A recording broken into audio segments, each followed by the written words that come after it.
헌정질서 하에서는 충분한 설득력을 가지고 있는 정책이고 합헌적인 내용의 정책이라면 언제든지 다수 국민을 설득시켜서 입법 등을 통해서 그 정책을 제도적으로 실현시킬 수 있는 가능성이 보장되어 있다고 믿으시죠? 그렇게 믿습니다. 자유로운 의사교환에 의한 민주적 의사결정을 방해하고 권위주의적인 지배를 옹호하는 법률이라면 헌법재판을 통해서 무효화시킬 수 있는 길도 열려있죠? 그렇습니다. 이러한 가능성이 보장되어 있음에도 불구하고 물리력을 동원한다든지 심지어 폭력이나 군사력을 동원해서 이러한 체제를 이용하지 않고 자신의 뜻을 관철하려고 하면 안 되겠죠.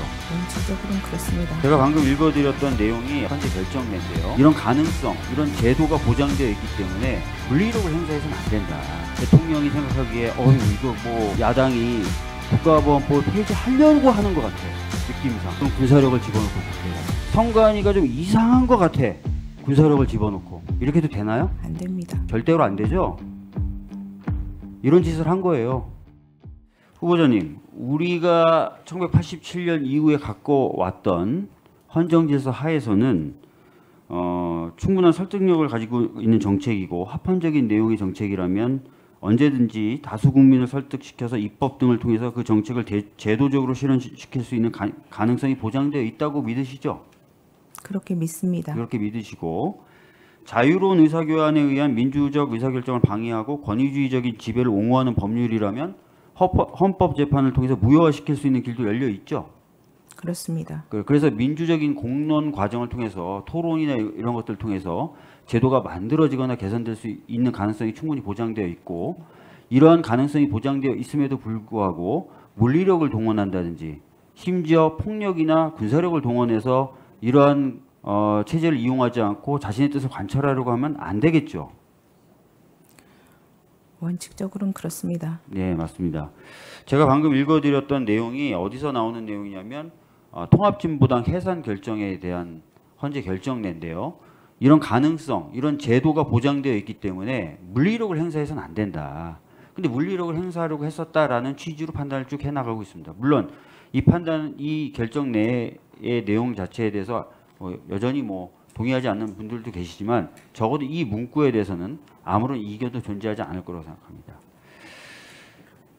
그런데 제가 봤을 때 12월 3일 날 있었던 내란 행위, 비상계엄 선포는 이런 가능성에 대한 믿음 또 이런 가능성을 전제로 한 모든 시스템을 부정한 거라고 보여집니다. 몇 가지 질문을 좀 드리도록 하겠습니다. 관련해서.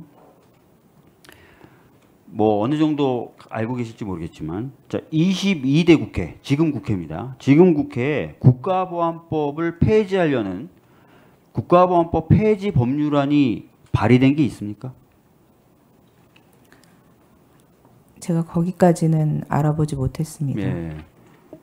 이제 헌재 재판관 되시면 좀 관심을 널리 가지셔야 됩니다. 네.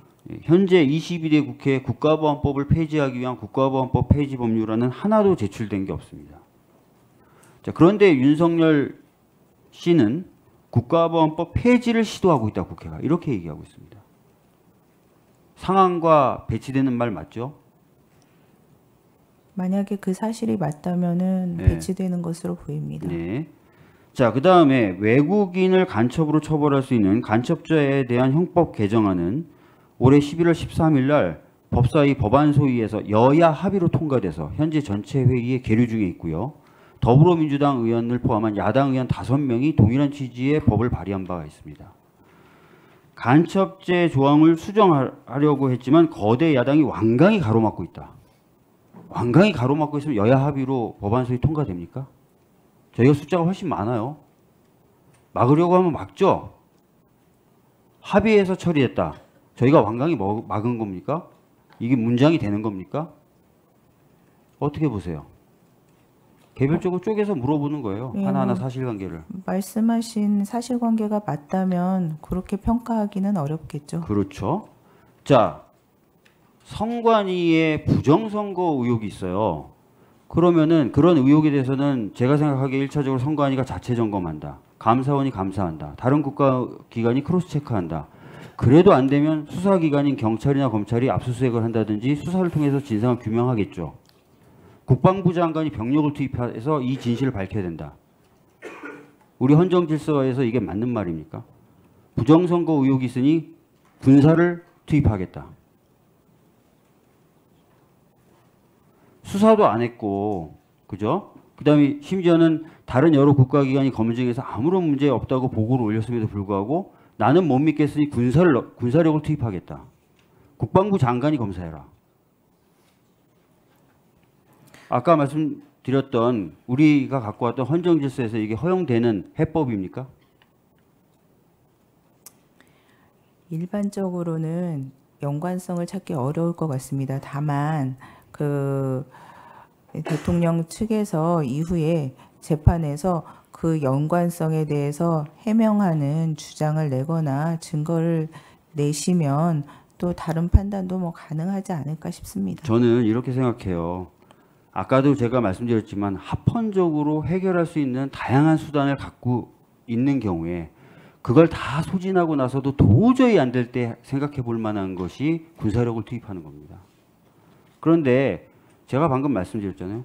그러면 경찰이나 검찰이 압수수색을 했느냐, 선관위에 대해서. 그런 것조차도 안 했잖아요. 그건 명확하지 않습니까? 그런데 그냥 불쑥 군사력을 투입해요? 그게 말이 되냐고 그냥 여쭤보는 거예요. 헌법의 원리상. 네. 계엄법도 경찰력으로 통제가 안 될 때 병력을 넣는다고 돼 있죠. 그걸 보충성의 원칙이라고 하고 최우수단성의 원칙이라고도 하죠. 네. 예. 그거를 안 하고 바로 군사력을 집어넣는다.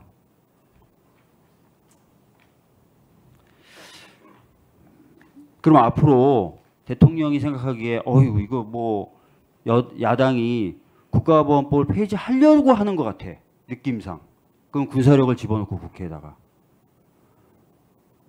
선관위가 좀 이상한 것 같아. 군사력을 집어넣고. 이렇게 해도 되나요? 안 됩니다. 절대로 안 되죠? 이런 짓을 한 거예요.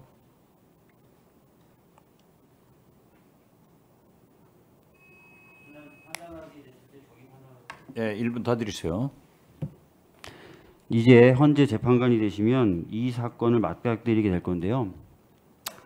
이 말씀을 좀 드리고 싶어요. 제가 보기에는 도무지 용납되지 않는 헌법에서 규정하고 있는 모든 원칙들을 훼손시킨 사건이다라고 좀 보여집니다.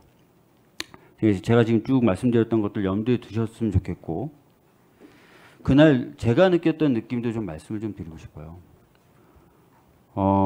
저는 그날 계엄이 선포됐다는 소식을 듣고 뉴스를 켰을 때 평상시 화면이 펼쳐지는데 밑에 자막으로만 비상계엄이 선포됐다 그래서 이 인지 부조화를 겪었습니다. 전시에 준하는 사태가 있었으면 거기에 대해서 먼저 뭔가 언론이 다뤘어야 되는 거 아니에요? 그래서 바로 국회로 뛰어왔는데 국회로 뛰어오면서 저는 정확히 말하면 차를 타고 오면서 제가 끌려갈 수도 있다고 생각했고 잡혀갈 수도 있다고 생각했고 영영 가족들을 못 볼 수도 있다고 생각했습니다. 그래서 제 짝꿍한테는 전화를 해서 집에 들어가지 말고 할머니 댁에 아이를 데리고 피신해 있으라고 얘기했어요. 그리고 시민들과 보좌진들은 죽을 각오를 하고 총 앞에서 막아섰고 장갑차를 몸으로 막아섰습니다. 그리고 우리 국회 직원분들도 마찬가지로 의자를 날라서 창문을 막고 문을 막으면서 시간을 벌었어요. 이걸 단순히 경고성이다. 내가 좀 하려고 하는데 안 되네. 내 마음대로 안 되네. 군사력 확 넣어버려야지. 잠깐 경고했어요. 내가 맘만 먹었으면 니들 다 죽었어. 이런 얘기 아닙니까? 경고성이라는 얘기가. 내가 제대로 하려고 했으면 니들은 다 죽었어. 살짝 맘만 보여준 거야. 이렇게 얘기하는 건데 전혀 동의할 수 없다는 겁니다. 이런 부분에 대해서 철저하게 좀 판단을 해주셨으면 좋겠다는 말씀 드리겠습니다. 이상입니다. 네, 수고하셨습니다.